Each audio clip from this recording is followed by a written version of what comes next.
Opinions expressed in this episode are personal.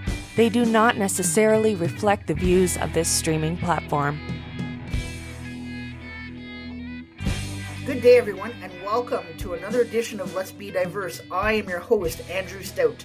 This episode is dedicated to all my loved ones who have supported me through this journey. I'm having a lot of conversations lately, and one of the biggest things about me is I'm huge on building relationships, building rapport. I definitely think it's one of the most important things to me. I feel that it strives and drives any business. So today I thought I would be talking about building relationships and influence. And I'm so lucky to have as my guest today an amazing individual. Her name is Amanda Banks. Amanda Banks is an entrepreneur, TEDx speaker, host, organizer, former high-level competitive athlete, media show host, 2023 Nashville Emerging Leaders Award finalist in education category, and consultant and business leader. Our company, Create and Innovate Solutions, LLC, helps individuals and companies build authentic influence through platforms, events, and relationships. She has a strong track record in sales, marketing, brand development, healthcare, and technology. She is passionate about her family, friends, as well as personal growth and development, and believes every conversation is the opportunity to make a positive impact of the lives in others. She holds a bachelor's degree in business healthcare management and serves the community on the Nashville Sports Council Women in Sports Committee, and as well sits as an advisory board member for Austin Peay State University, lead her student athlete program. Amanda, I have to say, is one of the most inspiring, true gem individuals that I met. And I feel, again, I'm so lucky to have her on today. So let's welcome her. Welcome to the show, Amanda. It is so awesome to have you on here today. Andrew, thank you so much for the opportunity. I know that we've had some conversations off scenes, so I'm really excited to bring this to life and sharing this conversation with you, and it's going to be amazing. So thanks for having me on the show. You're very welcome. I want to know, how are things with you? What's new? What's happening? Tell us it all. Give us the tea. Yeah, we're starting 2024. So it's January 6th. We're recording this January 6th, so I'm not exactly sure when it will be published, but there's a lot of energy and excitement for 2024. I felt like 2023 was the building block year for me. And so 2024, my word is results. And so I'm coming into 2024 with a lot of energy, and I've got a lot of really exciting things in the pipeline for this year. So good, positive energy and exciting products and services.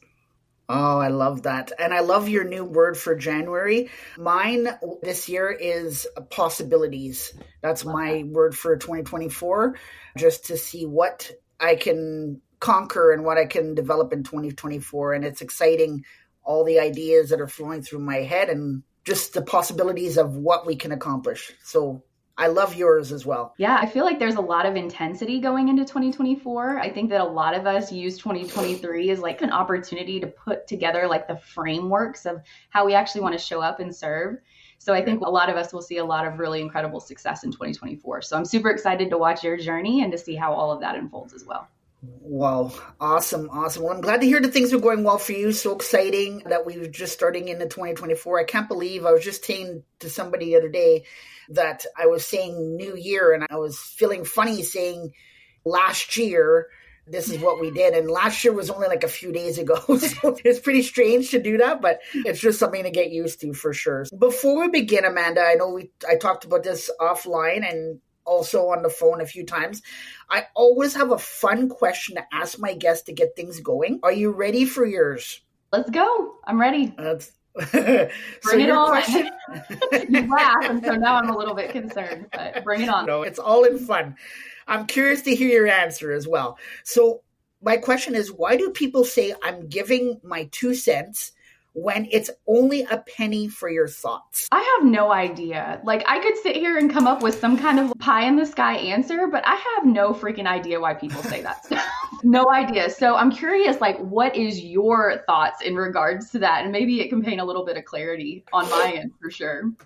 I would say when you think about penny for your thoughts, I think for me, it's when someone says giving their 2 cents, it's like maybe I'll use this as an example. I have a friend of mine who, when I talk to him on the phone and I ask him, how was your day? And he says, another day, another 50 cents, right? And then I say to him, oh, I made $1. So he's like, oh, you made $1? What do you mean? I only made 50 cents today. Everybody doesn't feel like their salaries are high enough. So that's his little way of making a joke that he doesn't make as much as he thinks he would.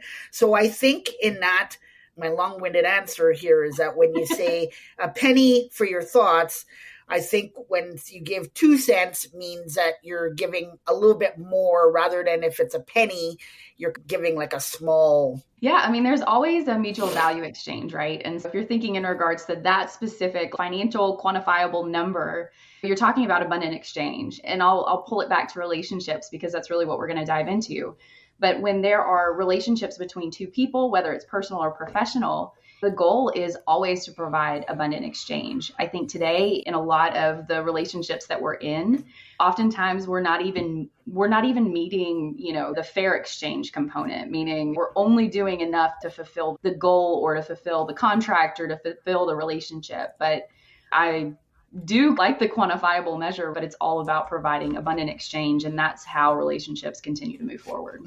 I love that. I 100% agree with you. So thank you for having fun with me. I just love doing those questions. I just think that it's a great way to get things going, have a little bit of fun, and until we get into the meat and bones. Not that the meat and bones isn't fun, but I always get a good laugh out of it, and it's a great way to get things going. So thanks for having fun with me today. Why don't we start off with you telling us a little bit about you, your story, and of course, your why. Yeah, me at my core, I'm a creator, I'm an innovator, I'm very passionate about people and relationships. I try to lead with kindness. So I think kindness is a really interesting approach when it comes to true leadership. So that's me at my core. I like to generate new things and create new things, hence some of the cool projects that I've created and had the opportunity to work on. Personally, I'm a mom, I'm a wife, I love sports. So a lot of what we do in our household revolves around my daughter and the sports that she plays. And then professionally, my background is in healthcare and technology. So I did that for many years and really focused on enterprise sales and strategic partnerships. Did a couple of really interesting roles and learned a lot of really cool things. And then in March of 2020, my daughter's school got destroyed by the tornadoes that ripped through Donaldson. So I live in Nashville, Tennessee in the United States. And right then before COVID hit, we had some tornadoes come through and it flattened my daughter's school. And by the grace of God, nobody was in that school. But that moment was a really pivotal moment in a lot of different ways for me professionally. And having a pretty successful corporate career that I had no real interest in transitioning from that, I was forced into entrepreneurship in many ways. And since then, I've really been diving deep into entrepreneurship, and that's taken me in a lot of different exciting roads and new paths and new learning opportunities. And I've seen a lot of successes, and I've also seen a ton of failures. But professionally now, I'm the founder of a company called Create and Innovate Solutions. And really, I help amplify voices through platforms, events, and all sorts of other cool creative opportunities. So that's a little bit.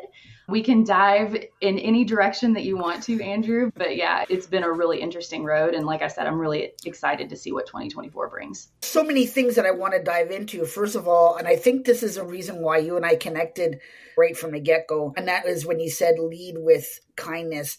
And I do believe that's super important, especially as a leader myself. I believe that if you lead with kindness, people will notice that. And then maybe they will continue almost like a follow the leader type process where if you're leading with kindness, everybody else will lead with kindness. So I love when you said that. I also love to generate and create new things. I do believe, again, as a leader, we shouldn't be afraid to innovate and generate and create new things, because if we're afraid, then nothing will ever be developed. And yes, you're going to have some pitfalls. Things are going to work out. Some things are not going to work out. But I think if you don't try, then you never will succeed, or you'll always have that wonder in the back of your head, like what if type thing. So I definitely believe in that. The one thing I did want to delve into is in your bio, I did mention that you were into sports. So I want to know for myself, and I'm sure for the audience, what sports did you play? Maybe you still play them in your pastime, but what sports were you good at, or what was your jam, as they'd say? Yeah, so happy to dive into this. I was a very high level competitive gymnast at a very young age. So I was a level 10 competitive gymnast, which for anybody that's listening that doesn't understand like gymnastics and some of the complexities around that, at the time, there were level 2s through 10, and then junior and senior elite. And junior and senior elite is what you see on TV. So Simone Biles is a very well-known senior elite gymnast.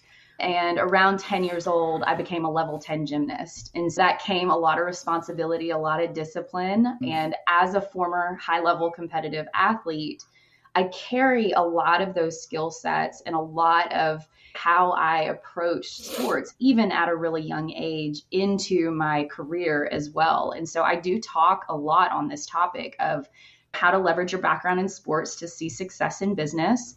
How do you carry some of the soft skills from your experiences there and translate that into the workforce? And it's definitely something that I'm still passionate about. As an adult, gymnastics is not typically a sport that you continue on unless you're Chelsea Memel. So for anybody listening, Google Chelsea Memel. She's crushing it, and she's a mom, and she's still doing very high level gymnastics. But it's definitely something that I love and I'm passionate about. And I use a lot of the lessons learned from that background and that experience. It's amazing that you just said that, because I was just talking to somebody the other day, and it was actually somebody who I had on as a guest, and she was in the music industry, and she was a traveling band, and it looked like her band might become successful. And then her and her husband decided that they wanted to have children. So then they had their child, and then she said, okay, I'm going to stay home. So she left the band. She stayed home with her child. And then for the whole year while she was home with her child, she's trying to figure out what she was going to do. She felt like she had to get into the adulting phase of her life. So she started looking around, and she had a friend of hers who was working for a company. And she said, I think that there's some sales positions here, and I definitely think that you would be a great fit. So she ended up applying. She ended up getting those positions. And then she moved forward. And then now she's currently gone from the sales position. She is now in an HR position. So I said to her, wow, it's amazing how you were able to transition from being a performer to sales to HR. And she was a little bit like dumbfounded, where she was, I'm not sure where you're going here. And I said, so think of a performer. What does a performer need to do? So they need to build rapport. They need to be on all the time. They need to be great communicators. They need to be able to listen to what the audience is looking for. So listening to give a response, or listening with what I call listening with pause. So what does a salesperson need to do? They need to have all of those things. And then when you go into HR, which for me, an HR guy as well, you need all those things as well. So she was like, wow, I never really thought about that. But in reality, she took a career of entertainment to sales to HR, using all those 4 things that I listed. And now she's a successful HR person with her company. So you can definitely leverage the things that you learned and take them forward. So I'm sure being a level 10 gymnast, you talked about the things that you learned, and what I see there is definitely leadership for sure. You definitely learned leadership at a very young age. And I'm sure some of the things that you learned at age 10, as in your career and in your business, I'm sure you take away a lot of those things as well. Yeah, there's good and bad that comes alongside it. I've done a lot of work with former executives and high-level athletes, and there's good and bad, right? So I talk a lot about perfectionism, and in gymnastics, it's all about perfectionism. And we will have transition moments in our life. We will have good and bad times, peaks and valleys within our career. And in gymnastics, I was conditioned around perfectionism. And so as an adult, that wasn't necessarily a great trait, because it caused a lot of challenges. And so those are learning opportunities. So I've really become very comfortable with failure. I know in business and in leadership, we don't like to talk about failure because it's taboo. It's always bad. But I've become really comfortable with creating things, pushing like innovation, getting things out there and allowing myself the opportunity to fail. And I think that as individuals, if we're not failing, we're not trying, we're not pushing the envelope of what our skill sets are. And so your background, you do carry some of the things that you've learned or been conditioned in. And oftentimes those are areas of opportunity for learning as well. And that's manifested in a space where I had to overcome perfectionism, and I had challenges with public speaking and presenting and video cameras, even things like this, Andrew, I would have never done years and years ago.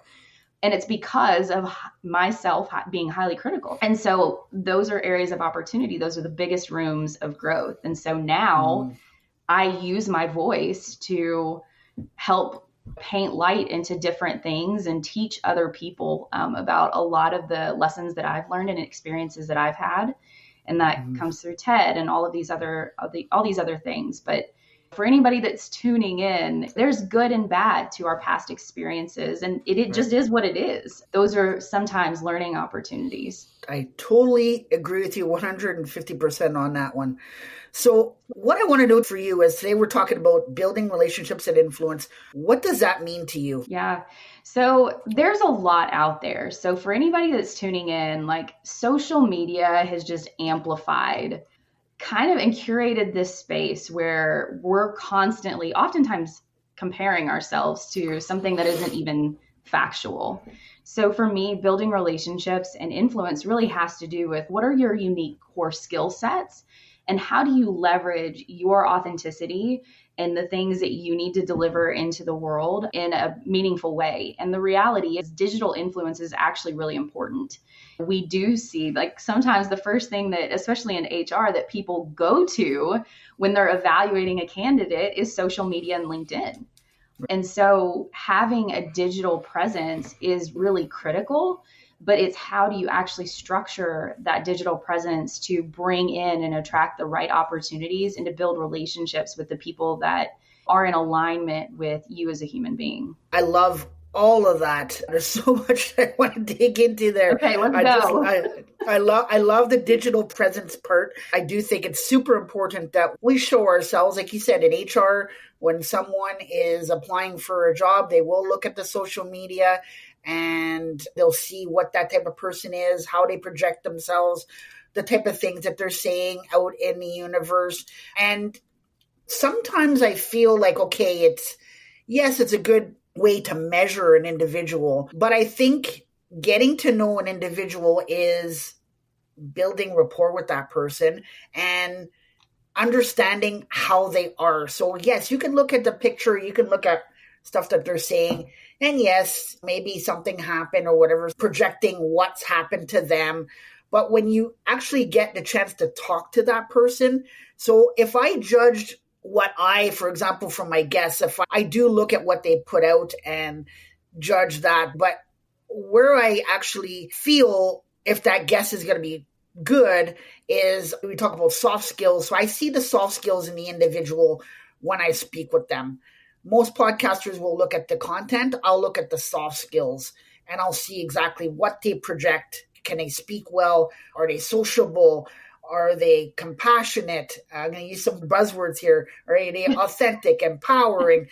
These are things that I look for in an individual. I can see what they are putting out there, but I will not get the full picture till I've had that one-on-one conversation with them.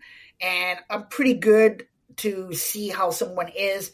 It's amazing when you have a conversation with somebody and right away you get that instant connection and okay, this person is going to be a great fit. So I'm talking about podcasting, but yes, in the business world, in HR, you can definitely see a good fit with somebody when you're having that one-on-one conversation for sure. Yeah, it's interesting because there's influencers, right? So like when we think about social media, oftentimes we think about influencers, and the intention with influencers is to get as much visibility to what they're doing regardless of what they're putting out there, right?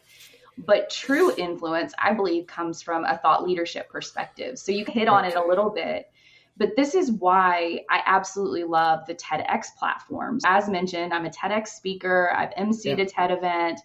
And then I've also organized TEDx Old Hickory. So I'm the organizer for that event. And the thing that I love about the methodology is everybody has ideas. That's true influence, right? How are you going to use your idea to truly make an impact in the world in a meaningful way? And I'm happy to share a little bit about the event in August, because it was so impactful for a lot of different types of reasons. But one of the things that was so beautiful about it is we had such a diverse crew of speakers, of committee members, of even audience members. And our speakers went through a process. I coached them for many months alongside my co-organizer. And we had a first grade school teacher that had never spoken on a stage before. And then we had also had a couple of folks that had spoken all over the world. And so the reality is we all have gifts. And this is something that I'm really passionate about as well, is we all have gifts. And so for me, creating a digital presence really doesn't have anything to do with being an, in quotations, influencer, where your whole goal is to just generate like visibility, right? It's how can you use your unique skill set, your unique gifts, and how can you communicate that in a way that is impactful to other individuals? And so that's my methodology around that. And I think that influencing and relationships go hand in hand, because when you're communicating, you know, the things that you're truly passionate about, the things that you're trying to maybe even solve in your business or solve in the world, you're trying to help other people. It comes from a place of service. And you're ultimately attracting other people that are in alignment with that, and developing relationships or opportunities that are in alignment with how you actually serve yourself, the world, in a way. So I know we went into this a little bit, but I want to go a little bit deeper in thought in this. So how do we build relationships and influence? And let's go within an organization. I have a strong corporate background. So my background's enterprise sales and strategic partnerships, not only building relationships within the organization, but also relationships outside the organization from a client to business perspective. So I have a lot of different methodologies around this, just depending upon what the situation is. But it's critical to build those relationships internally for a lot of different reasons, right? You spend most of your day working and collaborating with these people, but ultimately everybody's there to hopefully do good quality work and to make an impact, to serve and provide the products and services that the company is offering. So the only way to do that is to know, love, and trust one another. Nobody wants to show up. And I've been in these organizations, and I've maybe even contributed to some of this problem in the past, right? Just learning how to engage in relationships and being newer into the organizations. But if it's a toxic culture, you can't provide your best quality work because you're always constantly living in fear. I have found some of the best, most successful organizations, culture comes first. Really good, positive culture where it's not just top-down leadership, but it's also everybody in the organization is seen valuable and is seen as a leader themselves. And that's how they show up day in and day out. So that takes time. I believe relationships and knowing and loving and trusting one another does take time. So to me, that also means being present, showing up, doing the things that you say that you're going to do. And that just isn't internally, that's also externally. So for your clients to build those relationships, are you doing what you say you're going to do? Are you delivering the products and services that you say that you are? Are you showing up and providing value to them consistently? So Andrew, I'm happy to dive down this rabbit hole as deep as you want to go. My thought process, guys, is like relationships are everything. Find ways, find strategies to build meaningful relationships, both internally as well as externally. So everything that you said there, what it makes me think of is whether you're a leader or even a coworker, we have that question that we get asked all the time, and that's, how are you doing, or what's new? And I think in our lives today, we go through this time where there's always something going on. There's always something happening. So you mentioned you and your significant other, your child is heavily involved in sports, so you're always on the go. You in work, you're always on the go. You have events, you got this, you got that. I think something that's missing a lot lately, and this goes into building relationships and influence, is that when you're taking time to ask somebody, how are you doing or what's new? I think you have to be prepared for the answer that you're going to get.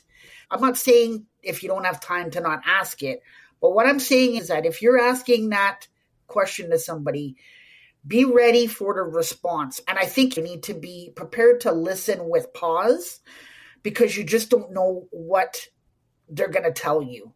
And if you're asking it while you're walking away, that impact that you mentioned before is just not going to be there. So you need to take some time. And even if you listen a few minutes, and even if you say, listen, unfortunately, I have somewhere that I need to get to, please, let's finish this conversation later on today. I will come see you and we'll definitely finish this. And I think that it'll be a huge impact on that individual, because there's that love, trust, one another, care factor there for sure. Yeah, caring is really critical. And I want to share, so for the listeners, like my approach is very tactical, project management. That's like how I approach things. And I've had the opportunity to work for some incredible leaders. I've had the opportunity to work for not so incredible leaders. And one of the leaders that I had the opportunity to work for when I was in my corporate background, one of the things that he did that was really powerful was he set time, and obviously this was a smaller organization, so you can't do this in very large organizations unless you have a structure around it. But he took the time to individually meet with the people that reported to him for a set amount of time. And we didn't talk about work. It was more along the lines of, how are you doing? What are resources that I can do that I can continue to inspire and can encourage you? Here's the reality is we're all human beings. And I think COVID did a really interesting job. If there's any beautiful things that happen with COVID, is I think a lot of us had the opportunity to do a ton of soul searching. And I think that in our organizations and in our business, we have a really unique opportunity to lead. And I don't mean lead from a perspective of fear or toxicity or all of these things that I'm sure many of us have experienced, but it's lead from a perspective of, how can I minimize maybe even distractions or obstacles, or create pathways and opportunities to get you to a point to be your best self. And so I see a lot of incredible leaders, and like I said, very tactically creating time and space to figure out, how can I support this individual and provide the resources to where they're looking to go. And so this may be even taboo how I share this, but with some of my clients, I very much share, like, I hope that you will outgrow me at some point. I hope that I can get you to a place from point A to point B where you need something that I can't provide to you anymore. And then at that point, I'm going to connect you to the resources that I know will continue to support your efforts. And I see that in organizations as well, is providing the opportunity for individuals to truly lean into who they are and what they actually want to accomplish in their lives, which is a powerful opportunity for leaders. So for me, that's leadership right there in a nutshell, knowing exactly what individual, what they need, because there are some times where you are working with somebody and they need a little bit more. You may not be able to provide that for them. And you could be somebody that, I'm going to hang on to this person as long as I can. And you might not be giving them the right information. It's not helpful for them. So knowing when to push that person on, and that could go to an organization as well. There's nothing better than to have somebody hire them and work with them, and then they move on to something else. There's nothing more powerful than to say, hey, Susie was with me and now she's moved up to a higher position. There's nothing that would make me feel way better in that situation, for sure. Yeah. And that's ultimately like building those relationships. And relationships take time, they take attention, they take intent. So intentional focus and just being present. And once again, I think COVID has done a lot of different things, but one of those things is truly being present and showing up for individuals and living authentically. I think that people at this point want to know who they're collaborating with. Give me the real deal here. I want to know who you are. And there's beautiful components to that. Absolutely. So I got a doozy here for you. I want to see what your thoughts are on this. I think it fits to what we're talking about today, and that is the role of constructive criticism. I want to know what your thoughts are and what you think or how it plays into building relationships. Yeah, so constructive criticism is really important. And once again, I said this word, but I'm going to lean into this word a little bit. It has to come from a place of positive intent. So I don't think we talk a lot about intent in our organizations. I think that's something that is a very cool area of opportunity for a lot of people. Constructive criticism needs to come from a place of positive intent. Once again, this goes back to relationships. If you have a relationship based on the foundational trust components, constructive criticism is coaching. As long as it comes from a place of positive intent. And as a former athlete, I craved that feedback because ultimately constructive criticism, feedback, however you want to look at it, is going to push individuals that are open to that to get to a place where they maybe didn't even see that they were going. So for me, mentorship and coaching goes into that. And as a leader, it's our responsibility, one, to lead with positive intent, but to also have that mentorship and coaching perspective of how can I help leverage my experience to take this person from where they are now to ultimately where do they want to go? And it's not where I want them to go. It's where do they want to go? And how can I help push them to get to that, but also to exceed things that they're not even seeing right now. And we have to have constructive criticism. It's a crucial part of everything that we do and how we are as human beings. It's just got to come from a place of positive intent, always. I love when you're talking about sports. So I'm a big sports guy, and I would say I'm a big leadership guy.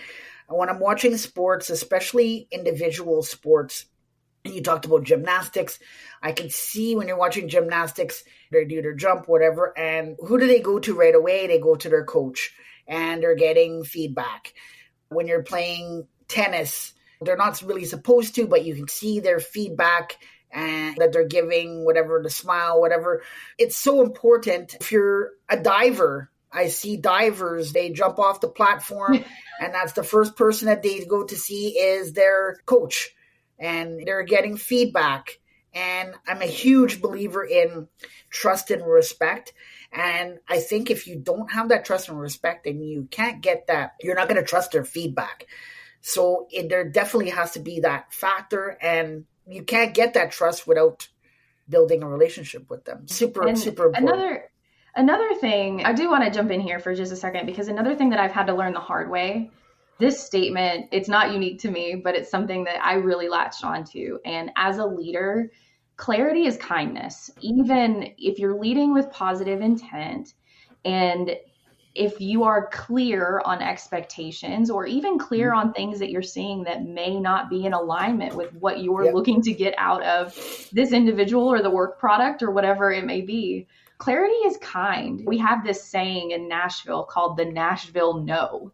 And it's a situation where you'll be in conversations with a potential client or a potential partner, and they'll just string it along a little bit. And to me, that's not necessarily kindness, because as an entrepreneur, as a business leader, we need to have clear and concise direction. And oftentimes, no is the clarity that can bring kindness to our business to where we can actually move forward and seek out other relationships. So as leaders, clarity, I believe, is kindness. And oftentimes difficult conversations are necessary. There's going to be challenges in any relationship, challenges in any business, but clarity is oftentimes not something that we provide. And I believe that's one of the kindest things that you can provide to somebody. So I love that you said that, because so people that know me have heard me talk about this to the end of the earth here. And you're absolutely right on clarity. So as a leader, it makes me think of right from the get-go. So I hire you in the organization, Amanda, and I say, we're taking you on. This is what you're going to be doing. Welcome to the team. The first day you come in, I'm meeting with you. Obviously, we're filling out paperwork and stuff like that. I'm talking about a little bit more of the position. And you and I are having a communication, building, trust factor conversation. And in that case, I am communicating my clear expectations to you of what I'm expecting from you throughout your time working with me. And I feel that is important. And I feel like a lot of organizations are missing that. They are taking their people and here's Sarah, Susie, you're going to be spending time with them. And we're going to put your foot right in the door here and we're going to get you right going. And then 6 months in, you're coming and you're saying to me like, okay, I've been here 6 months and yes, I'm hired to do this job, but it hasn't been clarified what my clear expectations are of this position. I'm doing the job, but I don't really know exactly what I'm supposed to be doing. So I think that's got to be something that's got to be done on day one. And all the stuff that you just mentioned before made me think of. Yeah, I mean, when I say leader, I don't necessarily mean title. I think that everybody is a leader in their own capacity. It's a skill set that you develop, and we all have the ability to be incredible leaders. So as an individual that's an employee, it's also important to understand and to set expectations for the employer and to say, this is the value that I'm looking to achieve in exchange, and this is the path that I'm looking to be on. How can you continue to support me? And I'll give you an example. As an individual, I knew that I wanted to continue to grow and expand in my career. So I asked for additional training. Oftentimes, it's all about money. And for me, it wasn't always all about money. It was about opportunity. And so what I was seeking was very different at times. And money is important. Good pay is very important. But I also wanted to be provided opportunities to learn. Put me with somebody, put me with the CFO for a day so that I can just learn how they operate their business or what do they do for the organization.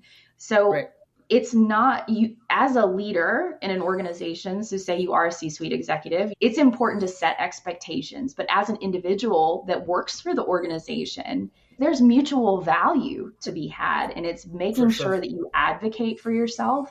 I'm huge about advocating for myself and seeking out opportunities to learn. And so it's on both sides. So I think that if you can have transparent conversations, both as the employer and the employee, that's really powerful. And that sets a great foundation for everybody to continue to learn, build, and grow with one another. What you just said makes me think of a game. I might age myself here, but when I was a kid, I used to play following the leader. My daughter will be the best, she is one of the best natural born leaders that I've ever said. And I'm the mom, so I can say those things. But a lot of what I have learned over the past several years has been modeled by the behavior that my daughter represents and what she stands for and how she carries herself. And she's a goalkeeper on a soccer team. There's a whole other conversation to be had about this. But as a goalkeeper, you are leading in certain capacities and making sure that the players on the field understand what's going on. And I see a lot of leadership skills through the eyes of even my daughter. So as leaders, we can learn from just about anybody, right? It's just a matter of being intentional about understanding what type of leader you want to be. Yes. And I'm going to compliment here. I'm going to say that she's probably learned to be a leader because of, like you said, the things that you instilled in her. So you were a leader in the mom role. So whatever she's learned, I will say that was you and your partner that are a huge part of that. So that's where that comes from. So you brought her up very well. What I'd like to know from you is, how do you think your hometown, where you grew up, shaped you into the person that you are today? Yeah, this is a really interesting question. So I grew up in a really small town outside of Nashville, and being in a small town, you're not exposed to all sorts of global thought leadership and all of that stuff. I think that one of the key components or things that I've taken away from the hometown perspective is I wanted to outgrow that. I wanted to learn from people all over the world, different cultures. I became very curious once I graduated and I was able to expand. And even now, I'm very curious about a lot of different types of things. And that's because I saw firsthand just what it was like to not necessarily be exposed to some of that stuff. And so that's one of the components there. But I can say I've learned a lot from my mother. My mom and I are very close, and I have a lot of compassion towards her.